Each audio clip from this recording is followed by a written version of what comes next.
What is up this year? LA in a minute. When I was growing up, Pioneer Chicken was my favorite place to eat in all Los Angeles. It was the king of LA. There was a Pioneer Chicken on every corner, more than 200 of them in the greater Los Angeles area. But then overnight, they were all gone. All except for two. One right here in Boyle Heights and another in Bell Gardens. So the thing is, what happened to Pioneer Chicken?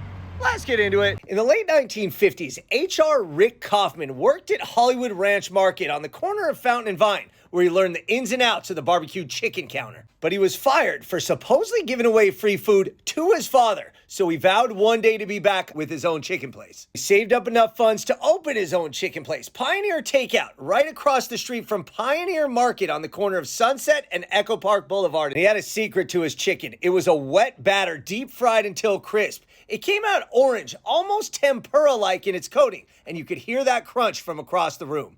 At the time, Kentucky Fried Chicken was the Goliath in the fried chicken market, and he knew that aside from his wet batter chicken, KFC only had takeout locations. So Kaufman had an idea. He added dining rooms, and that's when Pioneer Takeout really began to take off. He expanded rapidly, opening up locations throughout metropolitan Los Angeles. In 1977, Pioneer competed in and won the California State Fair for Best Fried Chicken, along with creating the frothy, tasty orange whip beverage. There was even an animated chef and a stagecoach known as Pioneer Pete, who had his own comic book. And by the early 1980s, Pioneer had officially taken over Los Angeles, partnering with the newly cemented Super Bowl champion LA Raiders, as well as then football superstar Hall of Famer O.J. Simpson and boxing icon Muhammad Ali. The money was rolling in for Kaufman, and he purchased the entire town of Blue Jay, California, near Lake Arrowhead, planning to develop the city into a resort town. That venture caused Kaufman to take away his focus from Pioneer, and by 1985, the company's sales dropped for the first time. In the summer of 1987, county marshals arrived at all company-owned Pioneer locations